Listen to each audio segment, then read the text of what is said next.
Good evening, yogis. Good evening, mindfulness people. Good afternoon. Good morning. Wherever it is that you are joining me from, and hopefully you've landed on here. Good morning or good afternoon to your first day in Periscope.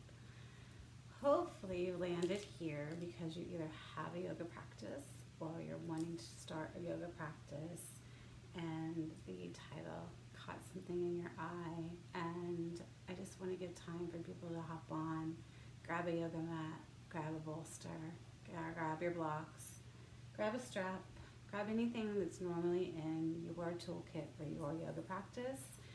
And just because we can't go out to the studio and just because we can't have yoga in a community with our social distancing and our new normal doesn't mean we can't practice together and still get that sense, that communal love and vibration and hope and all the things that our yoga practice brought to us when we're practicing collectively in a studio.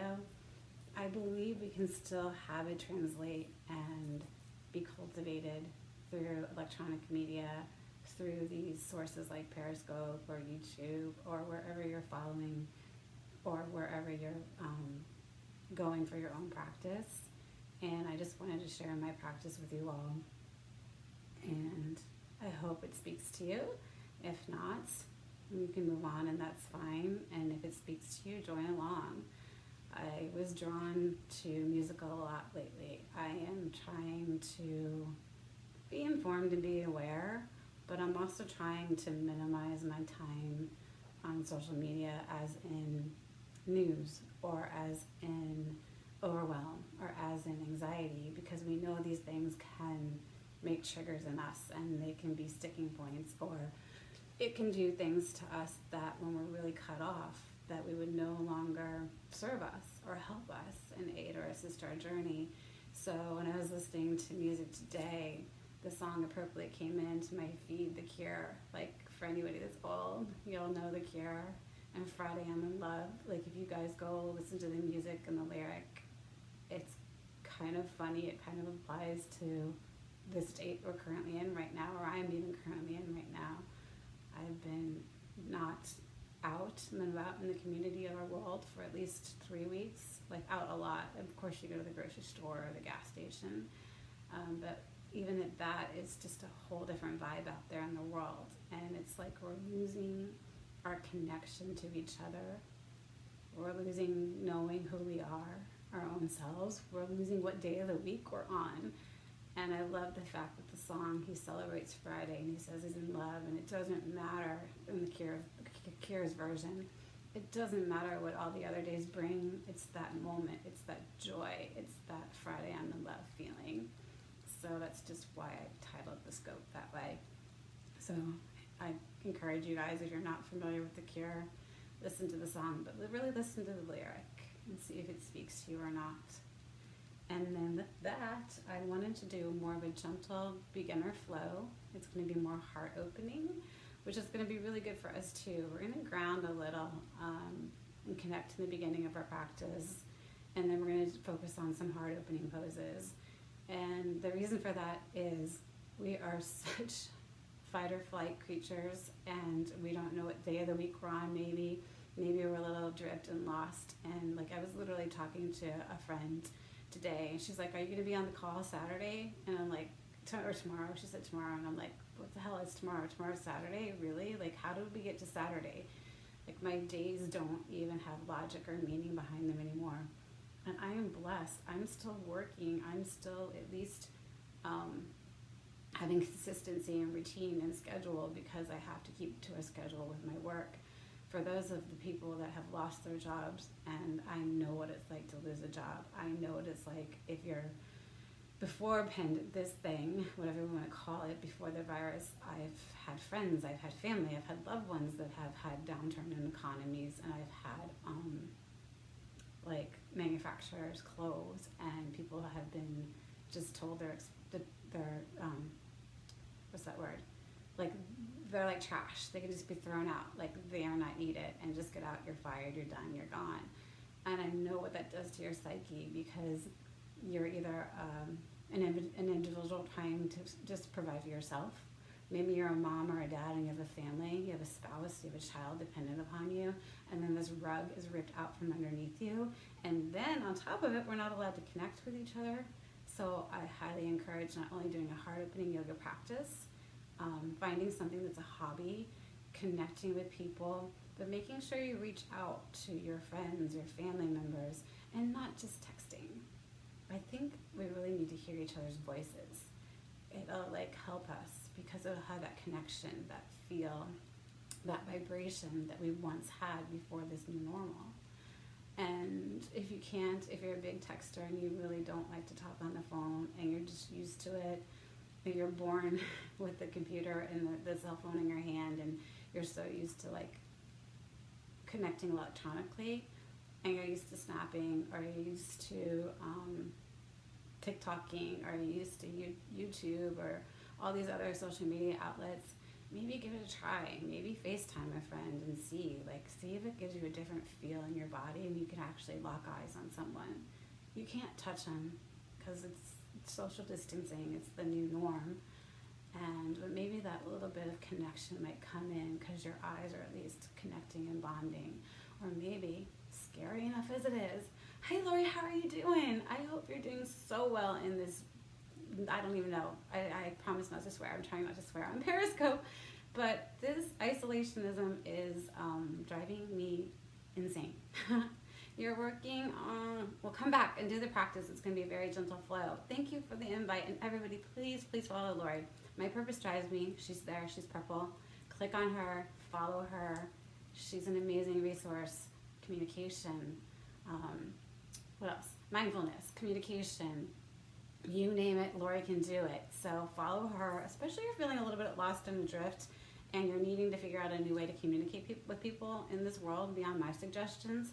Hop on Lori. She is a master of tools, and she will fortify your soul, and she will fortify your journey on this isolationism road.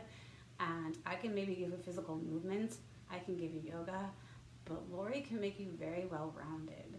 And I highly encourage you to reach out, and she's a phenomenal resource here. And speaking of resources, I do have a page on Facebook that is available for everyone here. Oh, you're very welcome. You're so sweet. She is the beautiful soul.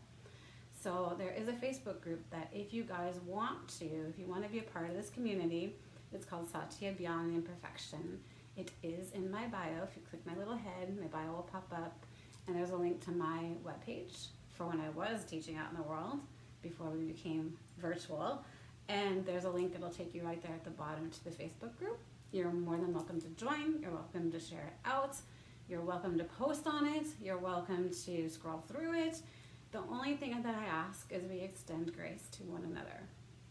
If you don't like it, unfriend yourself. If you like it and you enjoy it, follow along. Same things with these scopes. Back to work. Yes, go back to work. You need to do your job because you have a very important job.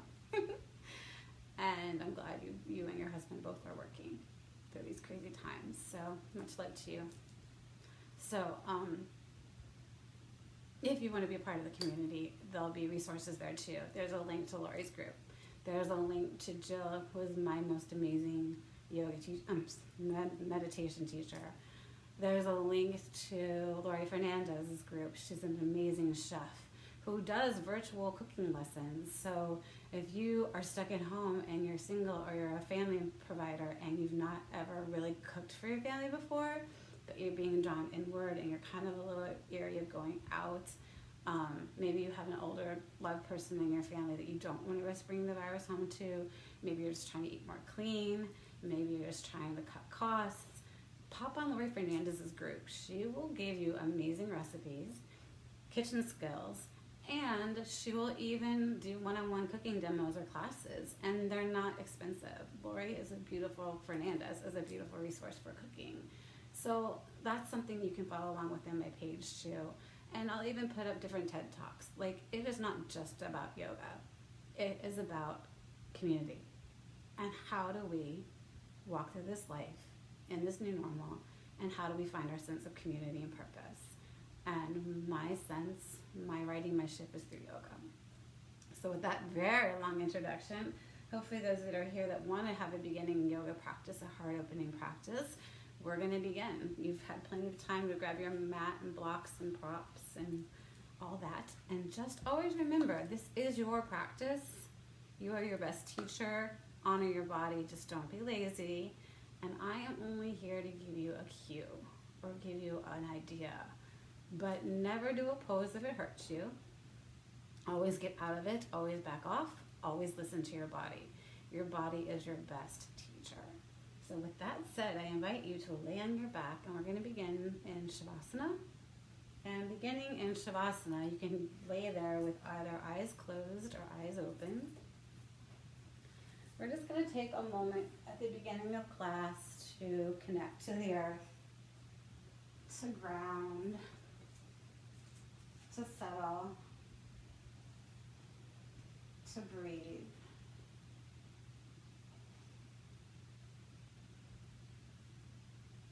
And in this practice, there is no need to worry about breath control, thoughts, anything. Everything will happen naturally as it should. The only thing I ask you is just to intuitively feel what your body is doing. Be that silent observer, as if you are actually watching yourself practice this practice, like outside of your body, but observe. Maybe we could start the observation with just recognizing, what is it even like laying here on this floor or this mat? Where do we feel our body touching the mat? Do we feel any aches and pains in our body at this present moment? Do we have any stiffness, tightness, soreness? Or maybe it just feels amazing, because this is the first time all day long you've actually just stretched out your spine. Maybe it hurts. And if it hurts, I invite you just to bring your bottoms of your feet onto the floor and your knees up. Just take a little bit of pressure off your low back and low spine. If not, stay extended.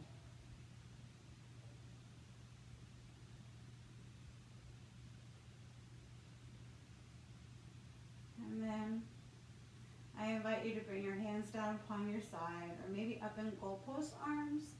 Let's do goalpost arms. Bringing our hands to about head height, our shoulders and elbows in line, the little goalpost arms. Now, does that shift our body? Is anything contacting the mat differently than before?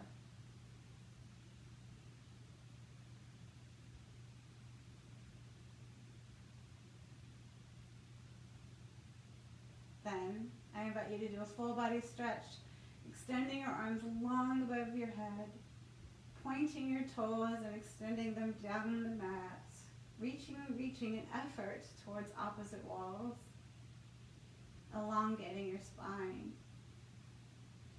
creating room for your breath, creating length.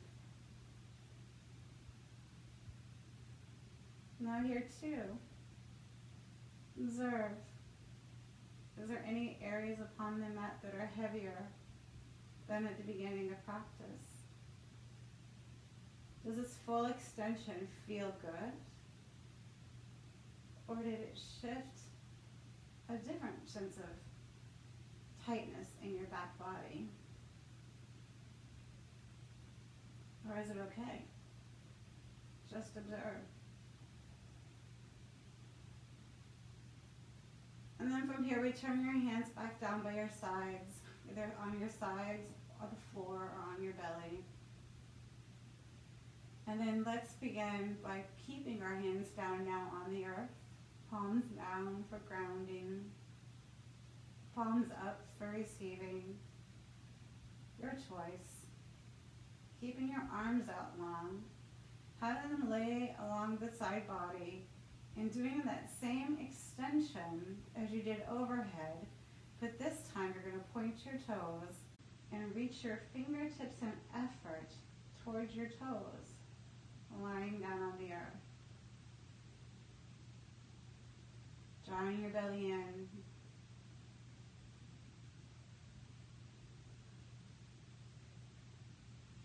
Now we're going to begin to point our toes to the ceiling. This will make our calves engage.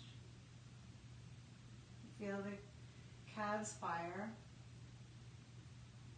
And then I invite you to, in effort, rotate your thighs inward, creating tension in our thighs and also having our calves fire.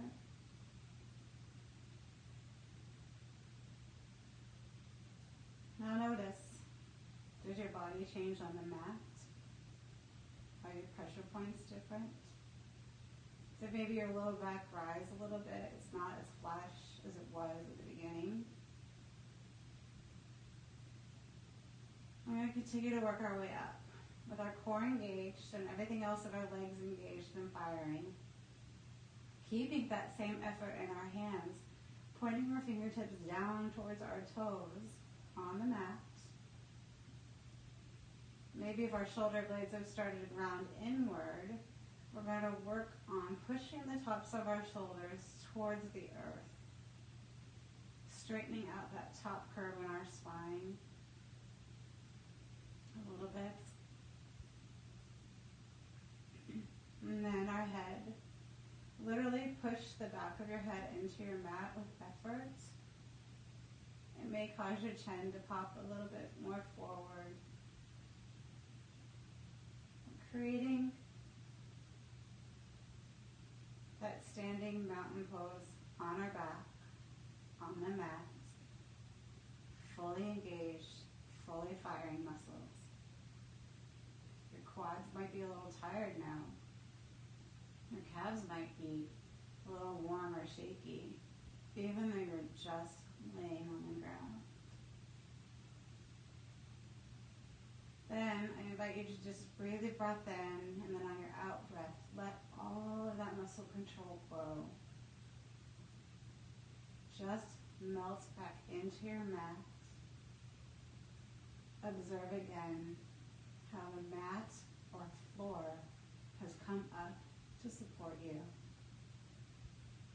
How you're being cradled by the earth. How your body is effortless. It is just receiving the earth's hold.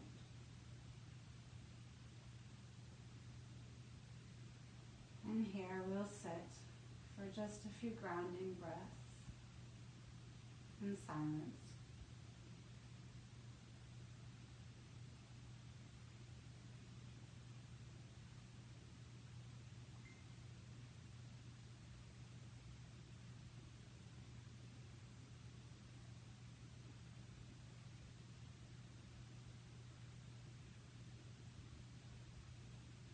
And if your mind begins to wander during this silence, it's okay.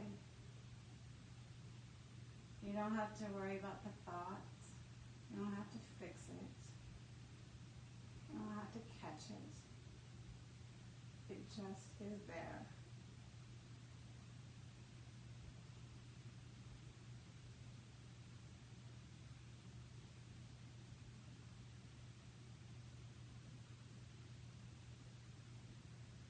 Your mind might even wander, when is this going to end? When can I move again?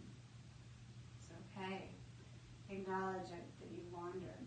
Acknowledge it that you're anxious maybe at this moment. You're not sure if this practice is for you. Calming down and settling down the mind and the body is extremely difficult. But it is a skill in our toolbox that we need. I believe more now so than ever. I believe coming to our mat in stillness will let us emerge much more peaceful, much more whole, much more balanced.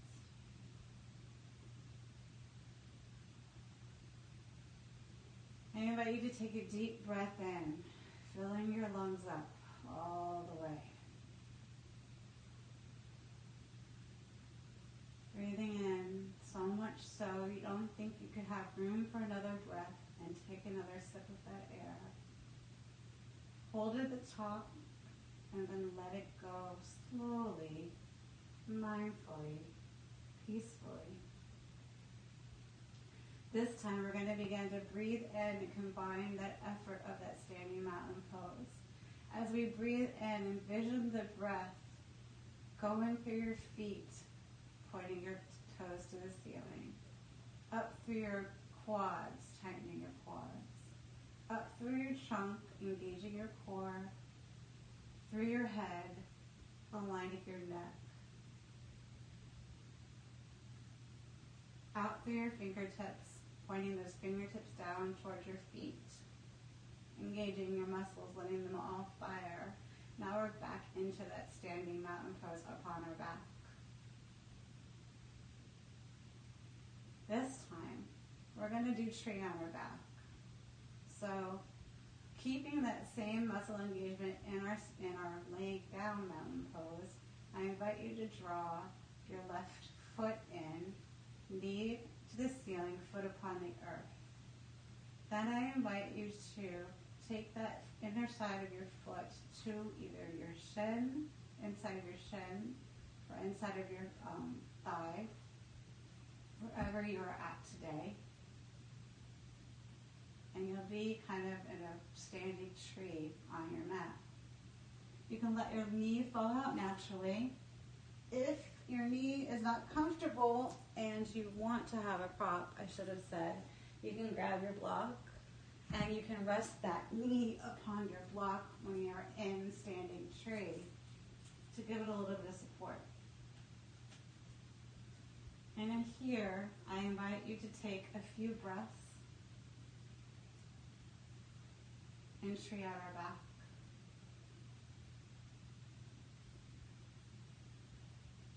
And then return your foot to the earth. Take a cleansing breath and let all your muscle control go. And then on our next breath, we're going to engage everything again. Start off in our standing mountain, but upon our back. Keeping all the muscles firing, doing that work. And then when you're ready, draw your knee to the ceiling with your right leg. Find your tree on your back. So your foot will connect to your inner calf or inner thigh. You can have a block or a dog. They can be your prop, and you can put your knee upon it. If you have really open hips, you can just let the earth support you. Here too, let's just breathe into this hip opener. Standing tree upon our back.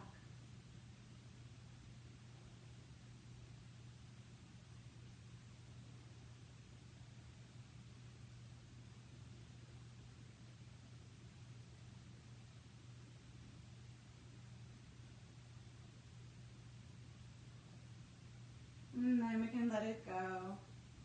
Return your foot down to the bottom of the mat. This time do a full body stretch. Letting all your muscle control go, but keeping your core in tight. This will help you and assist you later on in your yogic journey. It'll help with alignment, but it will also help with balance. So anytime you think about it, try to engage those core muscles on and off your mat. It's hard. It's easy to get lazy and just be all frumpy and slumpy. But if we engage our core and sit up tall, it actually will make room for our breath and create less aches and pains because we're not smashing down all of our joints together. We're creating that space in our spine and our back body.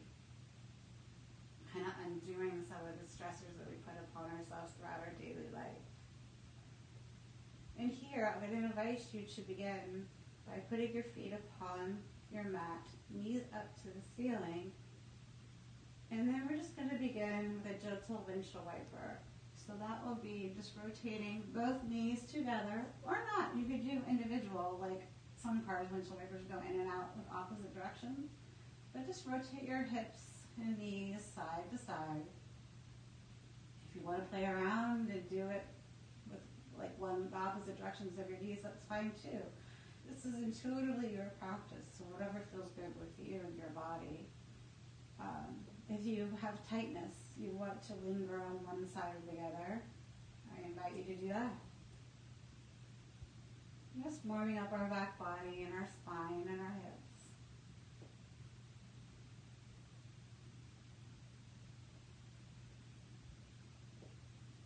And then, when we've had enough windshield wipers, I invite you to extend your legs out long again, arms overhead for a full body stretch, creating that length and that space in that back body.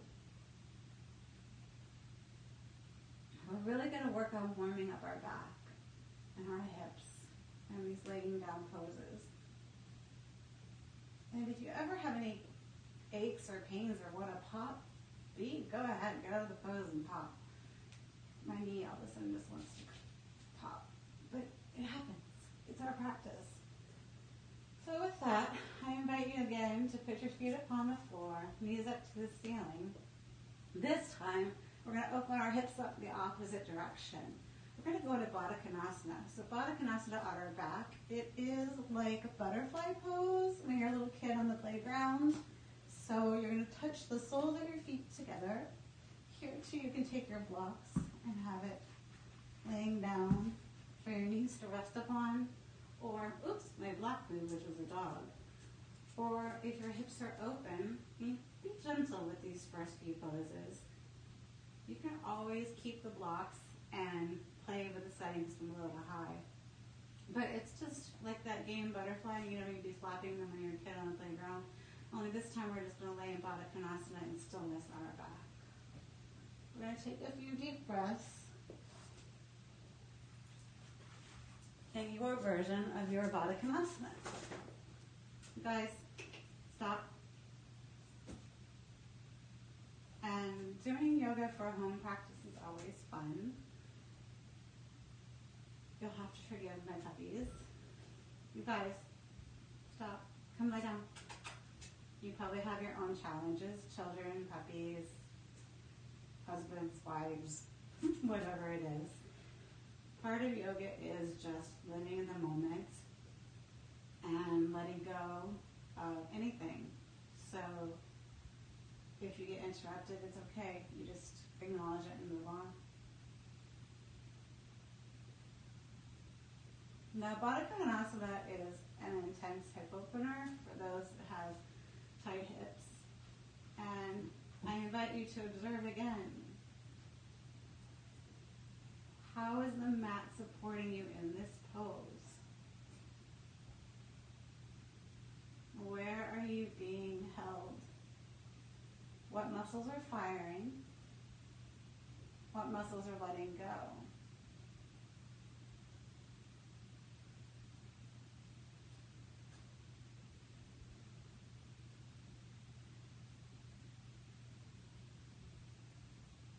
And then from here, when you're ready, I invite you to return your knees to the ceiling. And if you want, you can assist yourself by placing your hand on the outside of your thigh or knee and helping it up.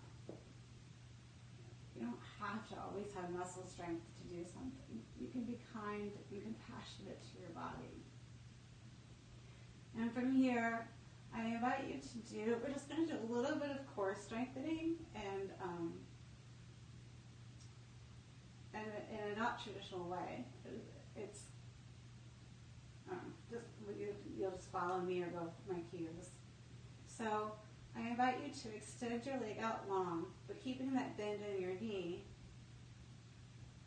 maybe either toe or heel wherever it reaches, and then just dragging it back in, extending it out long, keeping it low, dragging it back in. We're just going to be wearing up our hip flexors. our hamstrings, our glutes.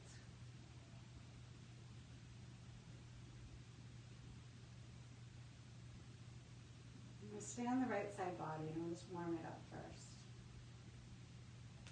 And then you can work your way up and maybe elevate your leg a little bit higher. It's almost like half of a yogi bicycle. If you even want to add the full rotation, then you can. I have no idea why my knee is popping so much today. Might be because it's an ice storm here in Kansas City. Well, not a whole storm. We have thunder and cold and ice and the sun. We don't even know what season we're in. And then I invite you to, after doing your half yoga bicycle, maybe beginning by pointing your foot to the ceiling, pointing and flexing that ankle, continuing to warm up the leg, maybe doing some ankle circles. Whatever intuitively feels best for you, just to warm up that hip and that leg. Maybe you want to still work on the Baddha Konasana type hip opener, only with our leg pointed. So bring it to the ceiling and then bring your leg out to the right to center across your midline.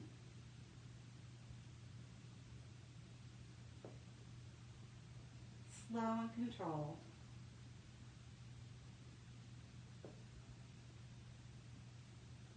And then when we're done with that side, we've had enough, put it down to the earth. And repeat on the left. Try to remember what you did and how you did it, so we can kind of have equal muscle memory and then equal work on our leg.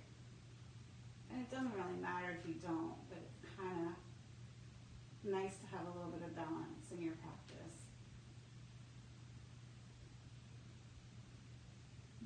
Higher. And we did some bicycles. Whoops, see? I know what I was trying to do, but my mind and my body weren't connected. I'm supposed to do like a half yogi bicycle.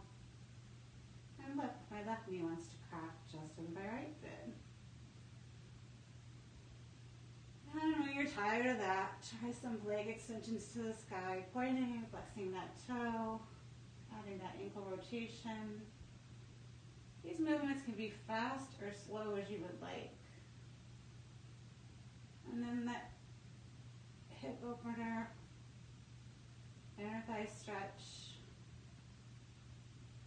And here too, you might find a position that feels amazing to you and you want to work on a piece of tightness. You can take that block like in Baddha Konasana. You can lay your leg out long and just sit here and hold this for this stretch.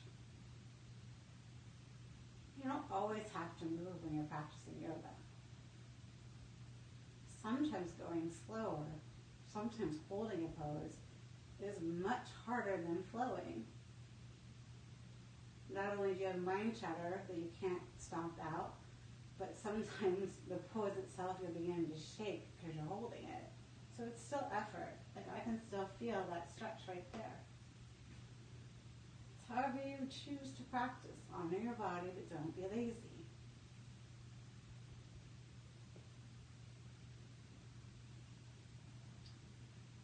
And now, return your foot to the earth.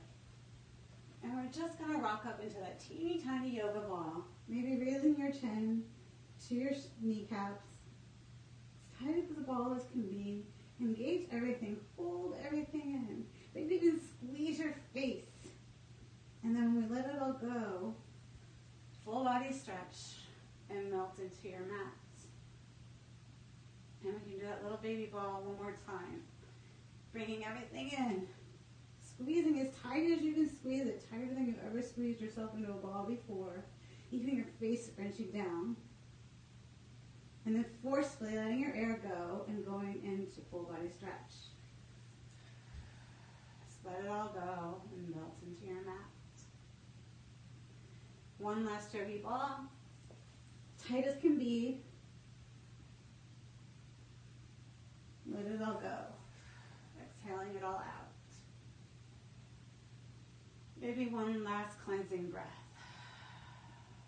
Breathing in through your mouth, out through your mouth.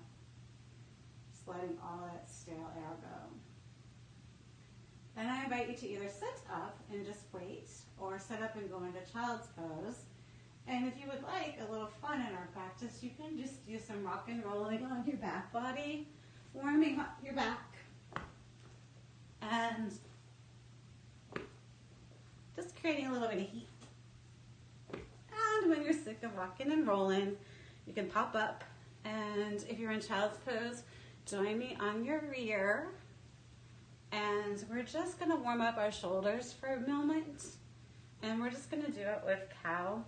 No. Sorry. We're just going to do it with eagle arms. And this is like the fastest way I know to warm up our shoulders for our practice. So, and it also is a good back stretch. So you're going to sit up tall. And when you sit up tall, think of being a marionette with that little string to the top of your head, going down through your midline of your body, through your heart, even like connecting in your stomach, pulling that core in, which will help give you balance in this seated position, feeling your sit bones upon the earth, observing how you are still being supported by the earth. Yes, you're working, but the earth is equally working to support you, and then sitting up tall. Engaging that core. Try not to slump over like this. This is what we do all day long. We're trying to get out of this. We're trying to get into this position, but we're also going to try to stretch our back body to help really many aches and pains in our back body or hips today. So, with a strong core, to warm up our shoulders, we're going to just start simply, we're going to do a little hand thing too. We're going to just start simply by rotating our hands and our wrists. And if you type all day long, this might feel amazing to you. Well, thank you. I hope so. I hope it speaks to you. I can't practice yoga and teach my yoga anymore because I can't connect in the studio. So I am just trying to share for free in this community a way to ground and connect and maybe move a little bit. And hopefully you follow along and hang out with me. Thanks for the compliment, though. Hi. So if we're always like typing or always on our cell phones or computers, our wrists do get tired. So this will help stretch them out. If you want to do another stretch, you can just literally put your arm out straight, put fingertips to the ceiling. If you would like, take your other hand on top of your fingertips and just pull it back. Now for some people, this may not feel so hot because our wrists do hurt, so don't pull it back. Just hang on. Let it stretch and warm up. Then the opposite side. Grab your fingertips and pull back or not. But here too, don't be lazy in these simple stretches. Really engage your muscles. Like, what am I doing to hold my hand out straight? Yeah, my wrist is in flexion, but is my bicep firing? Is my tricep firing? What's working? How is this holding this thing up? Be observant of your own body. And if it hurts, don't do it. And then we'll do the other side again. Just a little balance in our stretching. So for eagle arms, it is the fastest way to warm up our shoulders, I believe. And I am not a pretty eagle person. I don't have great arm length, but the full expression of this pose would be you would actually match. Your fingertips would match from both hands, but wherever you can grab is wherever you can grab. Guys, stop. Sorry. So we're going to start our arms out in a T. You're going to take your right arm, swoop it, bring your left arm to the center, palm down. Take your right arm, bring it under your left, flip your palm up, and then rotate your left arm, palm to the ceiling, flip it up, and then wherever you can grab, wrists, forearm, hands, hang on, and hold. Blah, my hands are twisted. Now, this is an intense shoulder stretch. And if this feels terrible to you, don't do it. Unwind. Just give yourself a Yagi hug.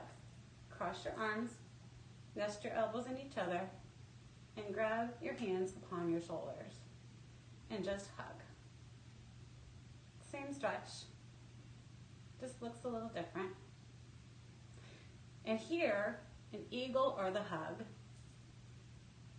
you can play around with it. You can stay centered. Do you want a little bit of a different feel?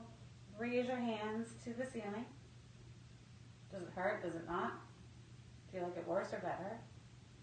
Back to center. Hold it for a few breaths where you feel most comfortable. And if you want to deepen this stretch, it sounds counterintuitive because I said we don't want to be leaning forward, but bring your hands down, elbows down to your rib cage, and then fold over. This will really stretch out your back body and your hamstrings all at once. If it hurts, don't do it. Just stay sit up. And you could even do it in that yogi hug. Just fold over. Just put your elbows kind of in front of your shins or on your shins or out into space. It doesn't matter how far you fold. You're still going to feel the benefit of this stretch. And then we're going to unwind. And then maybe you wanted to shake it out. And then we're going to do the opposite side. So this time, right hand out, left hand under, rotate, grab a hold of wherever you can connect. Or that same yogic hug. Opposite hands. And just breathe. Wherever you're at. Then you can play. Does this feel good? Or do you want it more of a stretch? Raise your palms to the ceiling. Maybe just leaving them in center.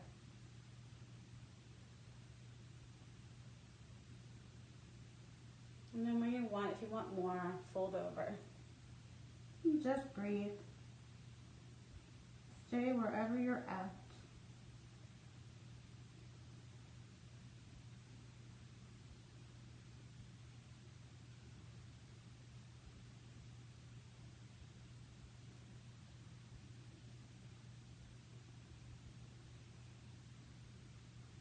And then sit up. Oops, the dogs, they probably got into something. My apologies. Then we're going to unwind. We're going to let it all go, and we're going to let the distractions go and keep going forward with our practice. So from here, I invite you to stick your legs out long in front of you. Get your blocks. Put them on each side of your hip. Put your hands upon your blocks. This time, engage your feet again, pointing your feet to the ceiling, your toes to the ceiling, engaging your calves, engage your quads, just like we did at the beginning of the practice. Sitting up tall like when we were sitting before, getting ready to go into eagle, and looking straight forward. Your very first staff pose of the day. Here too, feeling our back body gain length, feeling maybe our ribs expand, feeling our legs and our hips rooted into the earth, feeling how the earth is supporting our practice. And just breathing for a moment. And then from here, we're going to work on a little bit of upper body strength. You can choose to do it on your blocks, or if staff is in your practice, put your hands beside you upon the earth. You can choose to keep your legs out straight, or bring them in that teeny tiny yogic ball. And the whole goal is we're going to just lift our rear off of the ground with our upper body. So this is easier if you have blocks, I believe, underneath your hand. Legs, I'm not sure. That's to your own personal practice, so you can play around with it. So we're going to start out straight-legged in front of me, before me, but have all that muscle engagement that we did in our standing tree, or laying down tree, that we did in our laying down mountain pose. Keep those muscles engaged because they'll help you lift. Keep your core in tight, and then when you're ready, begin to push down the earth, your hands into the earth, and you'll rise. whole goal is to get everything off the ground, like, all at once.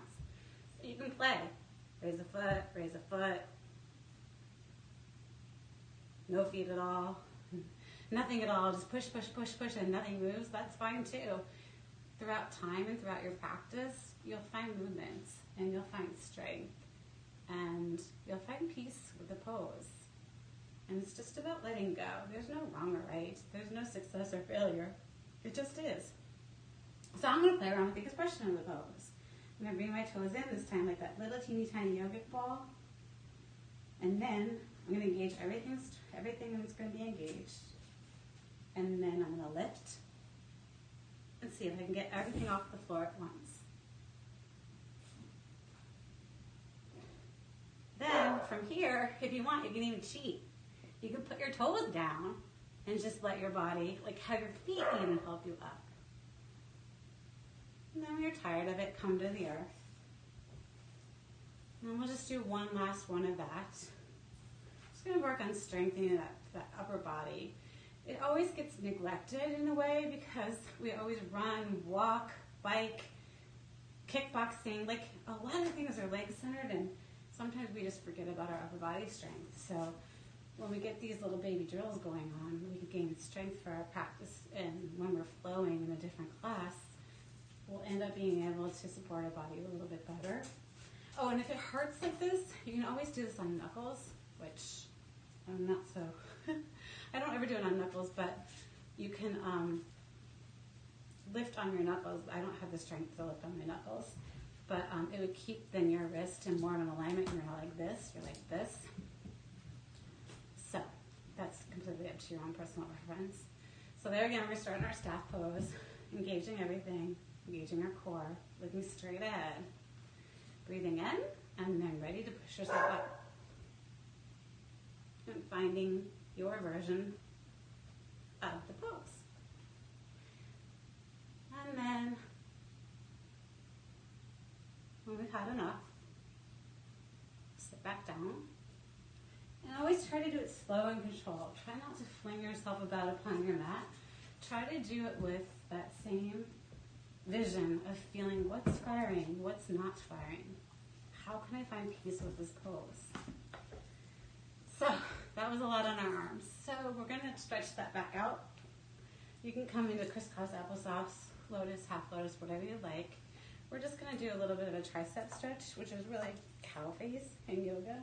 You're going to take your hand, throw it over your shoulder, not literally throw it, and do a tricep stretch. If it's comfortable, you can grab on with your opposite elbow, your hand, looking forward, trying not to round that spine, trying to sit up tall, trying to keep those same alignment and engagement that we had at the beginning of our practice. Stay here for a few breaths. Then letting it all go and switching sides.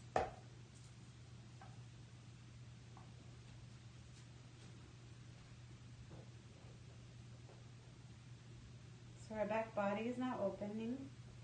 Our chest is expanding. The puppies are insane. Not insane, they have joy. And then we let it all go. Now I invite you to bring your hands behind your back, clasp your fingers, and bring your hands towards the earth, sliding them down upon your spine and your back. Opening up those shoulders, opening up your chest. If it is in your practice, you can begin to lift your hands away from your back body, away from your rear. If it's not in your practice, just stay here.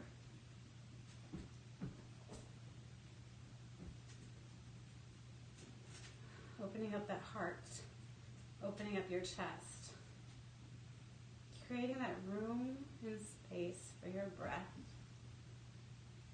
creating that alignment. And then when we're done with that, I invite you to shake it out. And we're just going to come in to all fours on tabletop. And we're just going to do a few breaths intuitively of your version of cat-cow.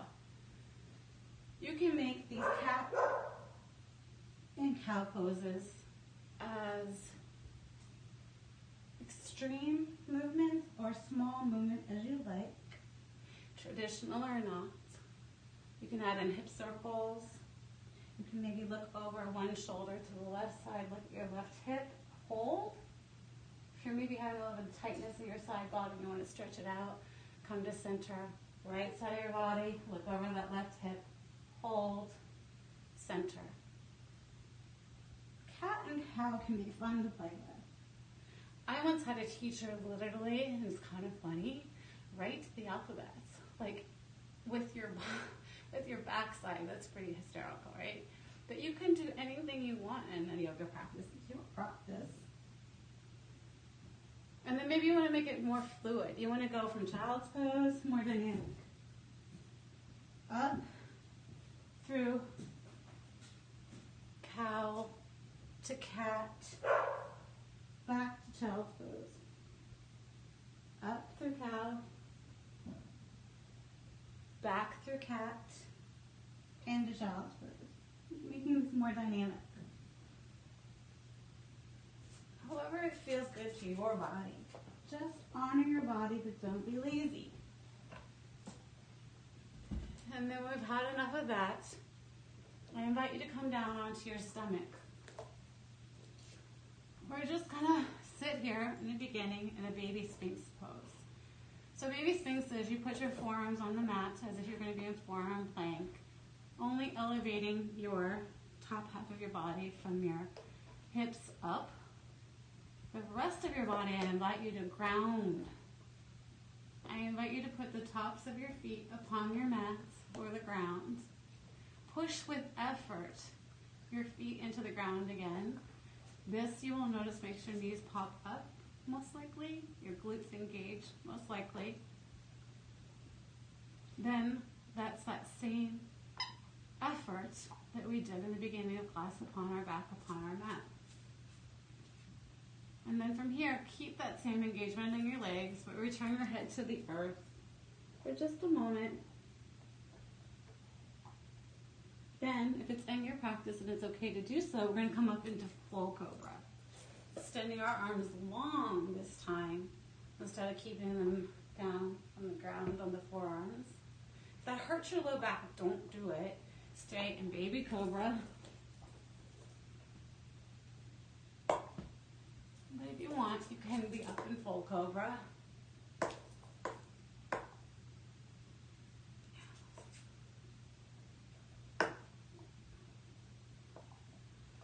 So, from full cobra, back down again. And then rest your back, your whole body, and melt into the mat. Find that same peace. Find that same connection of where the earth is coming up to support your body. And then, if up dog is in your practice, I invite you to take an up dog here.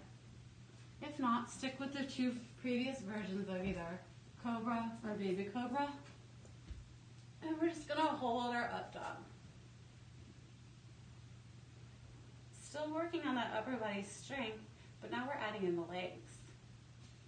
And we're still opening up the chest, creating length,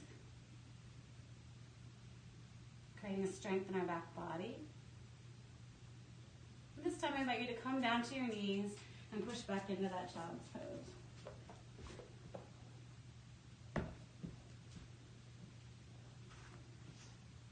And then from here, I invite you to go back to your belly. This time if you have a strap and you want to grab it and it's nearby you, we're going to set up for half bow. Think it's bow. My words are escaping me. We're going to just do half. We're not going to do the full pose. So if you have a strap, you'll want to grab your strap and put it around. You'll bring your right foot up towards your glute. Have your foot facing the ceiling. If you have a strap, you'll loop that strap around this back foot to give your arms length to get to your foot. And if not, if you can reach your foot, you reach your foot.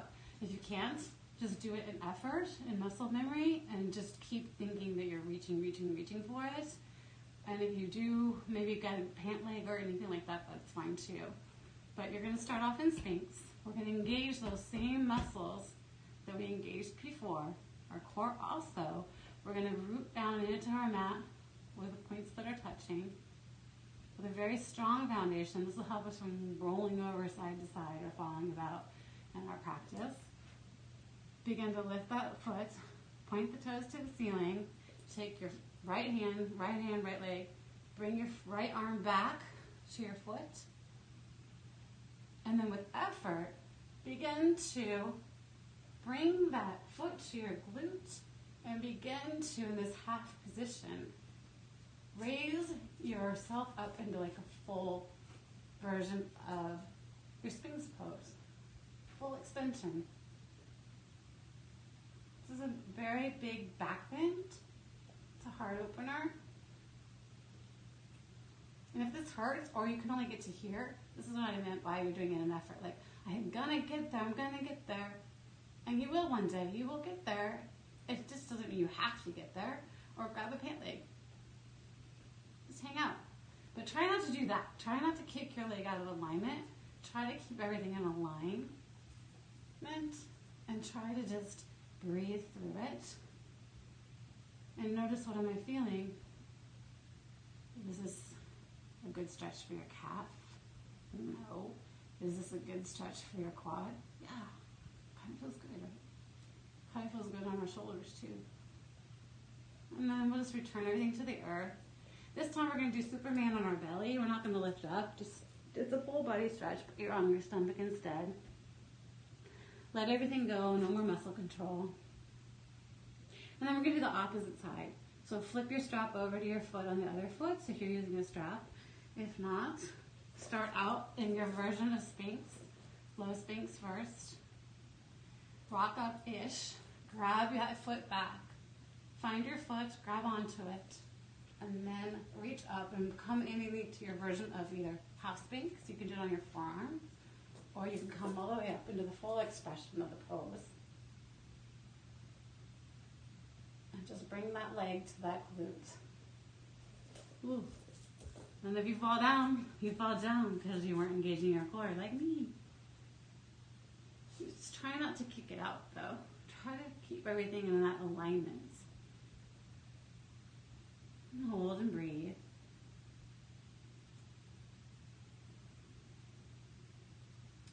And then if you feel warm enough and you want to be brave and shy, which I don't know if I can anymore, you go up into the full pose. Grabbing both feet, coming back up onto your belly, like in your Sphinx. And then the whole thing is with effort. You're pushing your feet back into your hands into your feet, and you'll create a little bit more lift in your practice in this pose. And when you've had enough, slowly let go. And you never have to do a full pose. You can always just stay with the modifications. And one day you might get it, and the next day you might not even be able to touch it with a strap. Every day is different in our practice. So let's go back down and lay grounding. Put your head upon the mat. Superman upon the mat. Stretch it all back out.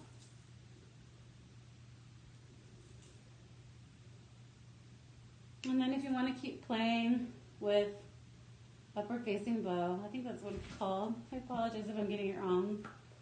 You can do so. If you want to move on and you want to do a little bit of back strengthening and core work, we can move on to that. So in Superman, I invite you to do a little bit of flying Superman. So let's just start out by doing our upper body only. So you maybe want to bring your forearms, your hands in, and rest your forehead upon them. And then we're just going to slightly raise our head and shoulders and then down. Raise your head and shoulders and then down. Keep repeating.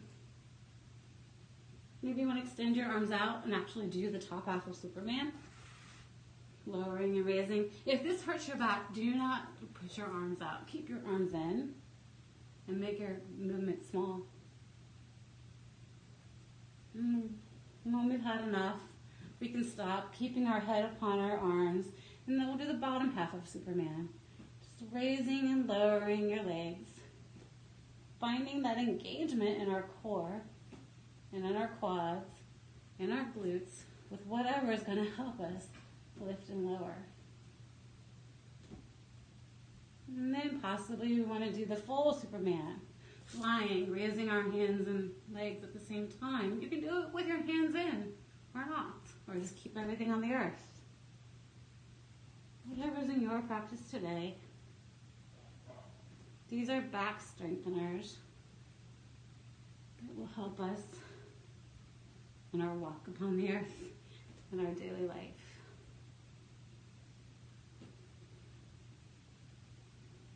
And then from here, I invite you to just extend everything out long. Full body stretch in our stomachs. And then we're just going to push back into child's pose. Extending everything out long again. Getting off of our stomach.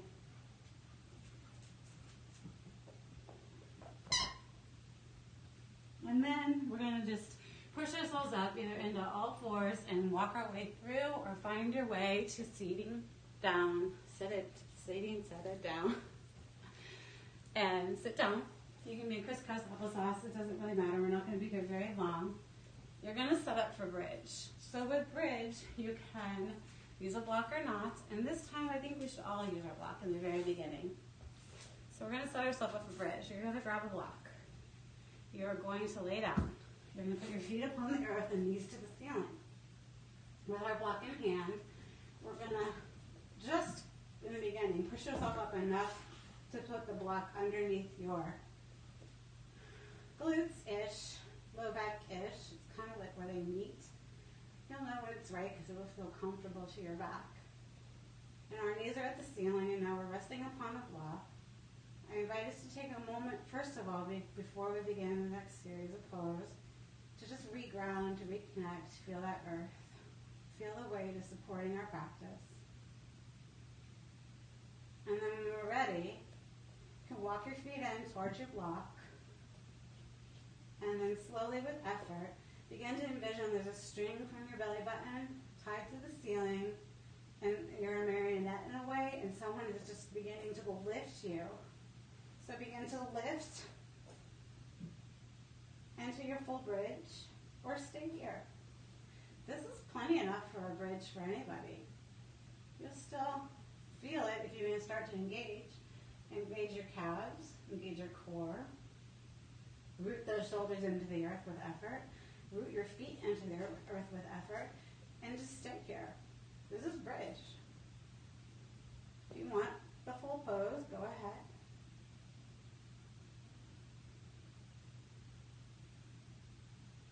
Another back bend-ish. Definitely an opening pose of this front body. Creating that room, that space. And then return to the earth. And now, you can keep playing with bridge. You can take the block out or keep the block in. You can take the block out and you want to play with bridge another way. You can take this block and put it between your thighs. And with effort, hold that block in place. Then that marionette string is still happening. You're still pushing, pushing, pushing, and coming to the top of your bridge. But this time, you're engaging the thighs even more. Because with effort, you've got to keep that block from falling.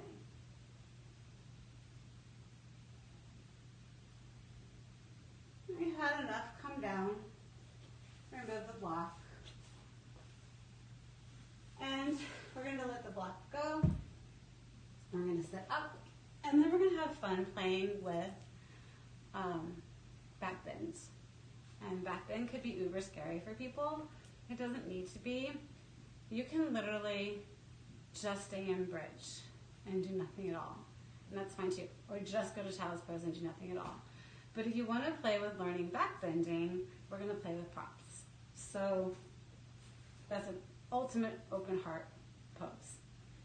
So we're going to take our blocks, and if you're near a wall or something that doesn't move like a couch, I invite you to drag your mat over to the wall or the couch where you can put your blocks up against it as a backstop. And we're going to have fun together. So I don't know I don't know where to put it, but you guys can see me and find a wall space that will be good enough to use. So when you put your blocks against the wall, okay, we're going to use my yoga wheel as an example of, or we're going to use this as an example of the wall for our setup. So we're going to pretend this is the wall. These are my blocks. You literally just put it here, which you can't see. We're going to put it literally in front of the wall like this. And this is where our hands are going to go in our back bend. So if you're a back bender, you know where to put your hands. If you're not a back bender, think of it as the beginning of our practice when we were doing that cobra, where our elbows were. That is where our hands are going to be on these blocks. So I'll just show you here. I don't want to go flying, but we're going to pretend that this backstop is there. And so I'm going to show you, and then I'll do it on the wall. I'm going to lay down, keeping those blocks against that wall. And then, then when you lay down, you're going to take your hands, put them into the sky, rotate your palms to the ceiling. Then literally that same tricep stretch, you're going to flip your hands over as if you're going for that tricep stretch, and instead of going across the midline of the body, you're literally going to take your hands and push it down towards your blocks. And keep these arms in alignment and keep your elbows in. Now hopefully you can see a hand. That is the goal, and the reason you want the wall behind you when you push yourself up in effort, you don't want to go flying and falling forward. So that is the goal of using a block and a back bend. So hopefully that makes sense. Hopefully you're brave enough to try it.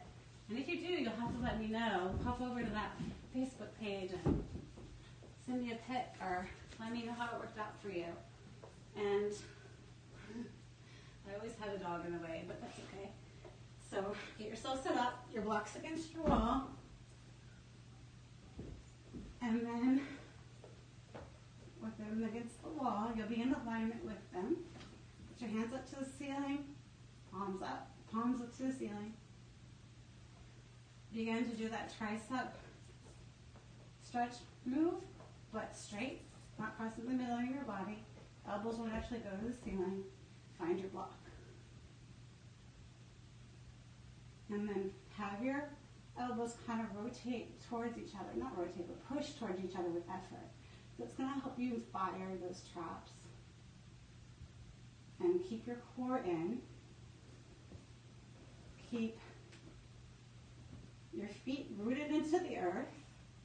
And then from here, you may want to spin your fingertips to the very tops of the block and your thumbs down like an L. The goal is technically to have your pinkies aligned with the wall, so your hand would be aligned on the wall like this, but that's kind of hard for some people in your wrists. Wherever you feel a very stable base, that's where your hands can fall.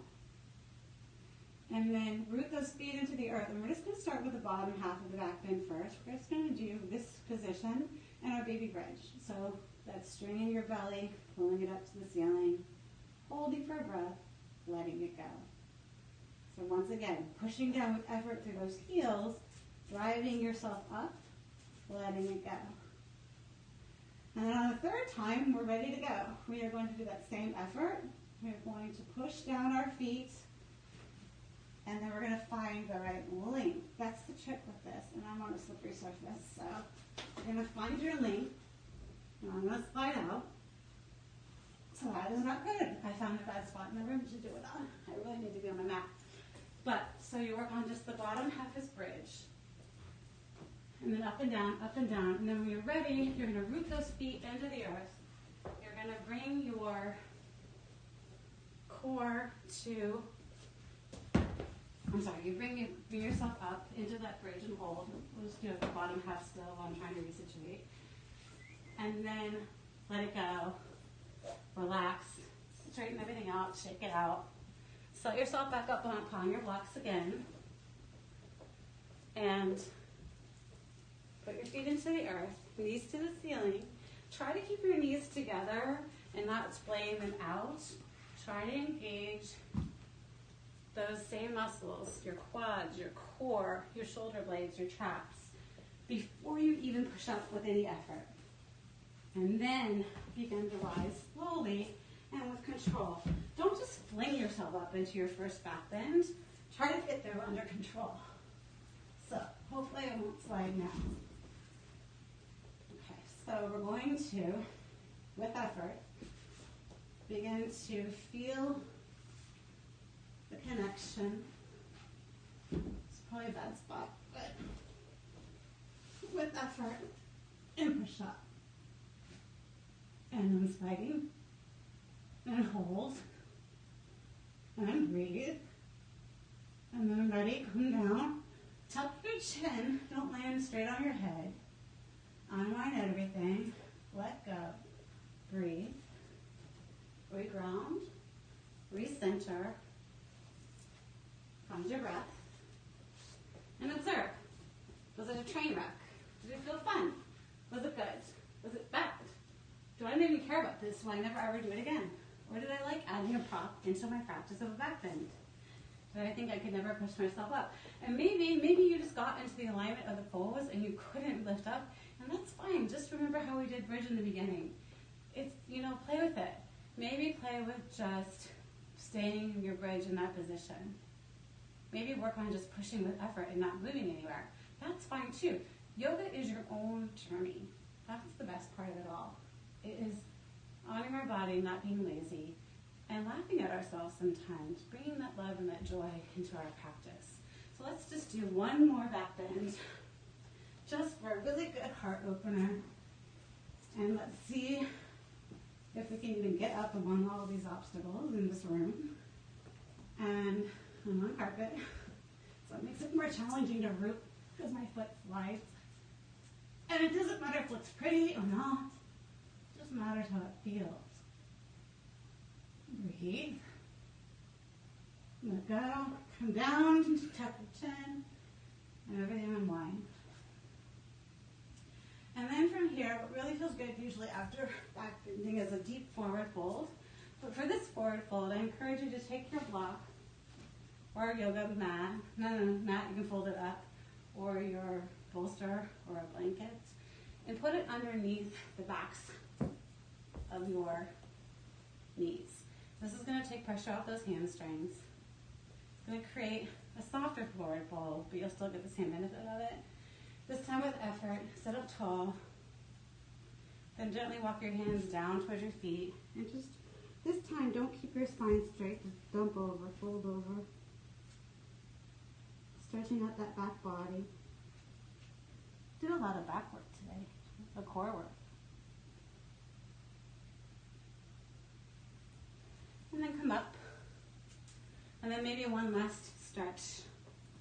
Working out our hips too. We can go in that Baddha Konasana, but this time we're going to be seated. Butterfly. And proper knot. And when we're here, you might want to just fold forward. Round your spine, from the top of your head to your toes. Opening up that back body again. Stretching everything out.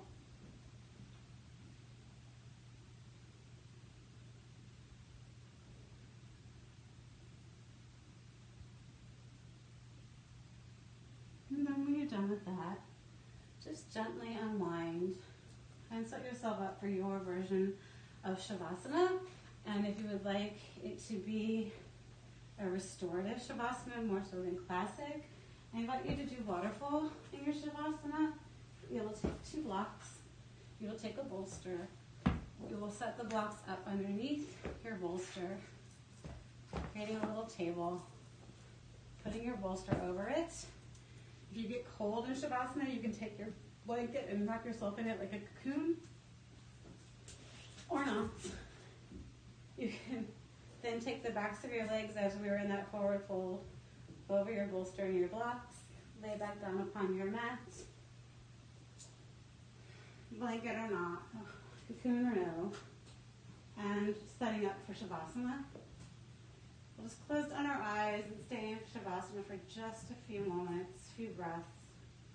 My watch is dead, so I don't know how many minutes we'll be here. Take this time to close down, to let go of everything.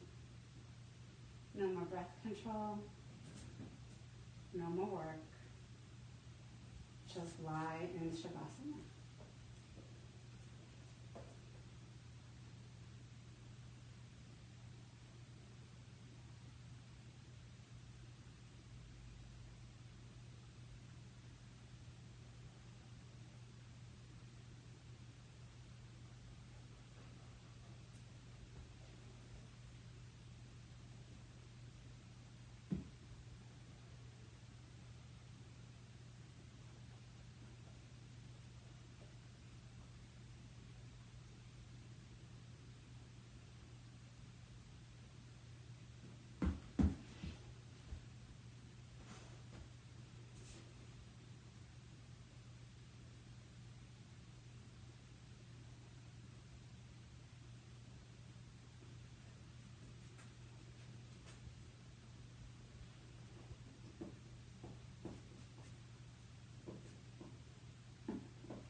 I invite you as you lay here in this stillness to start to begin to deepen your breath.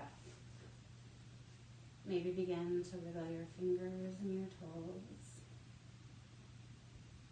awakening your body again. I invite you to, with no rush, roll over onto your right side, cradling in your head upon your arm, bringing your knees into your chest, into that yogic ball or fetal position, keeping your eyes closed down. I invite you to take this time to thank yourself for giving yourself this time, for committing to your practice, for honoring your body and not being lazy, for trying something new.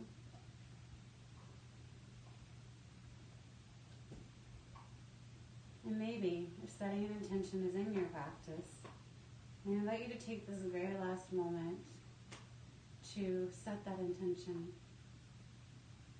An intention is a phrase or a thought or a word that can add value to your life, off the mat and on the mat. Maybe it's peace. Maybe it's love. Maybe it's joy.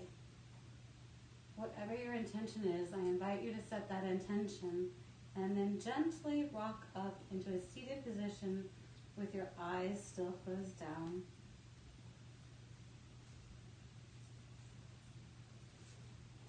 Focusing on our intention.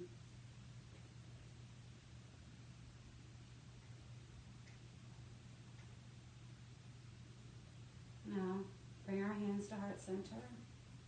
Maybe bowing our chin to our fingertips. Our eyes are still closed down. Repeating that intention one more time to ourselves.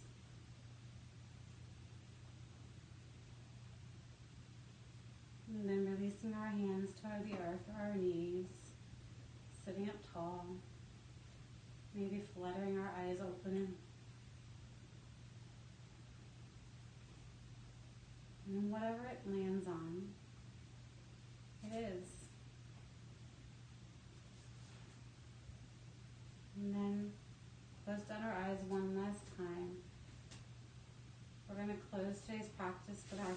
heart center in just one community breath. We're going to inhale, and we're going to exhale. Letting everything go, melting into the earth, letting the earth support you in your practice. As always, namaste.